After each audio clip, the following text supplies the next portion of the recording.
of it like a reverse bear trap. Here, I'll show you.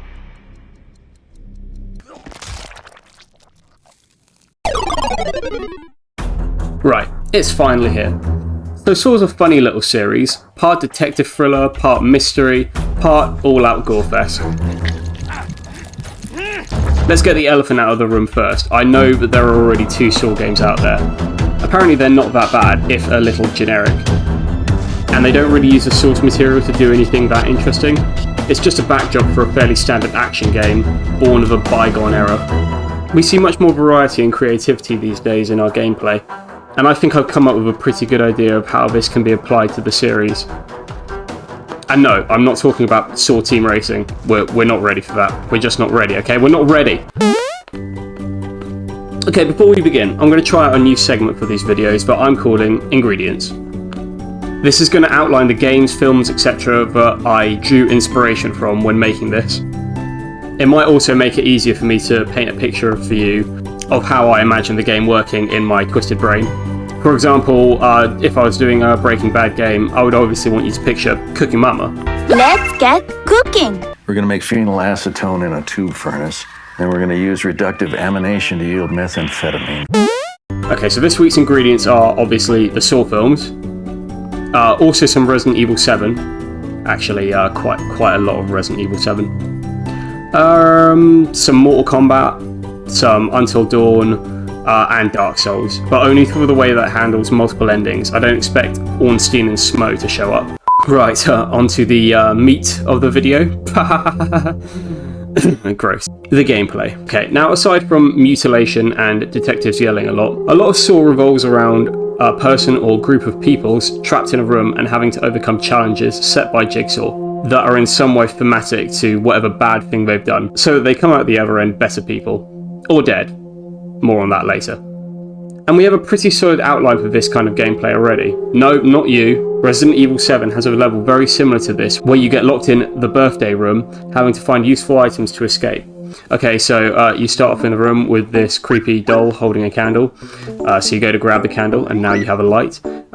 You try and go into this other room, but every time you do, the sprinklers go off and the candle goes out. And you need the candle to put on this cake. Yeah. So you find this key in a barrel, and when you take it out, this black liquid comes out, but don't worry about that. And then you need to put that on the cake. If you stick your hand in this toilet, you get a telescope, but it's all dirty and you can't really use it. But if you take the telescope and go back to the sprinklers, it will clean it off. So now you can use it to read this code and open this safe, where, you guessed it, you get a doll on a stick. Wait, what? But you can use this stove in the room to both light your candle again and burn the doll, revealing the dummy's missing finger.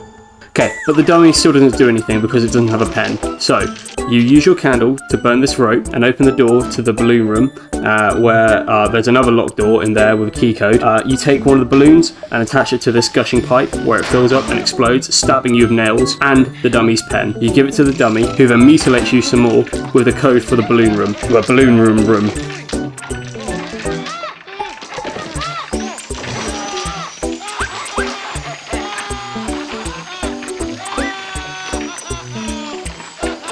Once inside that room, you can turn this valve, turning off the sprinklers, so now you're free to place the candle on the cake. Except, when you do this, it ignites the black liquid in the room, burning you to death, and that's the end of the game. However, Ethan can find a videotape of someone else going through the exact same trial. Using this tape, you can figure out the password to the room without the dummy, which means you don't need to take out the key, which means no black liquid. God damn it, Resident Evil 7 is so good. Hold on, I'm going to replay it real quick. Shit, he's not eating it, Jack! He's not eating it! Shut the hell up, Marguerite! I'm not the first person to say that this puzzle room scenario is very similar to Saw, but what if instead of one level, this was entirely its own game, and instead of one room, it was a whole house? Or a creepy factory, abandoned hotel, abandoned barnyard. Yo, my man Jigsaw has got a lot of real estate going. That probably sounds like a joke, but no, that's the actual canon reason why he has access to all of his torture spots. Okay, let's talk about the plot real quick, because there's got to be a person who's going through this trial. And this is where the movies kind of lose me a little bit.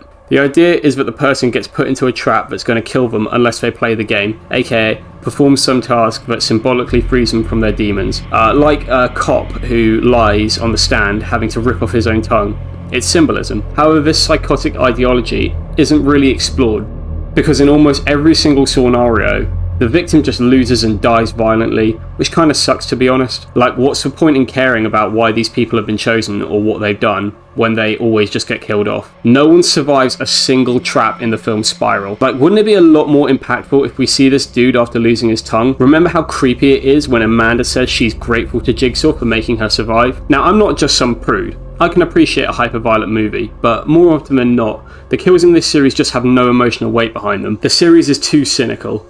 In the first movie, they don't actually show you the dude cutting off his leg. Sometimes less is more. The reverse bear trap doesn't actually get used fully until the last movie, but it's still a very threatening presence in the first film. Controversial opinion, but the films I like in this series are 2 and 5, because they end with at least one person getting out alive. Yeah, people die in them, but there's at least a kind of a point to them. Their struggle wasn't for nothing because someone got out of there. Maybe people wouldn't refer to your movies as torture porn so much if all the victims didn't get killed off all the time. Now, I brainstormed a couple of ideas in my head, but I think the one that works best is someone suffering from an abusive relationship. So you play as a wife who wakes up in the trap house, and your husband is there with you. But maybe he's like in another room, or you see him on a monitor or something. Either way, he's not playing the game with you. Jigsaw pops up. He says he's got you and your hubby and your daughter, who's somewhere else in the house, and you'll have to complete his game to free yourself. This means finding clues, solving puzzles to open up new areas of the building where more trials await. As you progress through the house, you uncover the story of your character, how she and the daughter were getting hurt by the husband, but that she doesn't want to leave him. We could also have other characters that have been put in these traps, but you have to free in some of the areas, similar to how the plot of Saw 3 plays out. Except, again, all those characters die, but whatever. Like,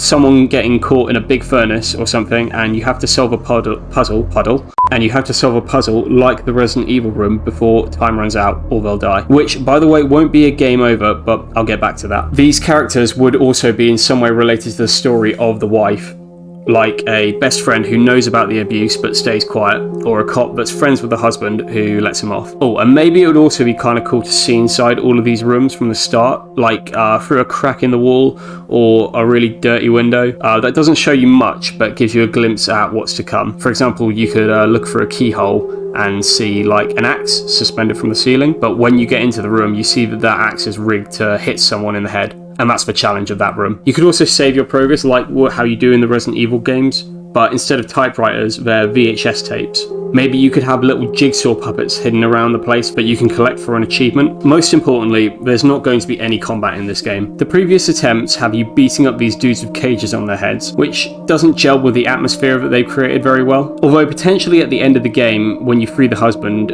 he gets out, but he's been told by Jigsaw to kill you. He does shit like that. And he chases you around the house, and you're forced to hide from him until you can use your knowledge of the environment to lure him into a different trap and kill him, freeing your family from his torment. Okay, I mentioned before that this game should have multiple endings, and in my headcanon there are 3. A good one, a medium one, and a shit one. And they're all dependent on how many people you save within the game. Okay, so when you help someone and free them, they pass out or something so that they're not in the way, and you find an item like a key or something on them. If you get all of these items, you get out fine. You free the daughter, you leave the hubby to die, and live happily ever after. But if you don't save them all, and you're missing something, you end up getting got by one of the traps and end up losing something. Maybe an arm or an eye. But other than that, same thing. You get out, save the daughter, hubby dies. This is the standard medium ending. However, if you save no one, you still free the daughter, but you also end up dying in one of the traps with the husband. No, none of these endings are that cynical. You achieve your goal of saving the daughter in each one. But also I thought, what if included in the game there was a secret 4th ending, where if you can do a bunch of really specific and complicated stuff, you could cheat your way out of the trap, just like the birthday room. This is something that we don't see very much in the movies. We just have to assume that Jigsaw is a brilliant mastermind who's thought of everything and his inventions always work perfectly. But it would be kind of fun to have a secret option where you can just get out without any trouble by doing some super specific shit. Yeah, hi. So, I just had another thought that I'd add here because I thought it was kind of cool.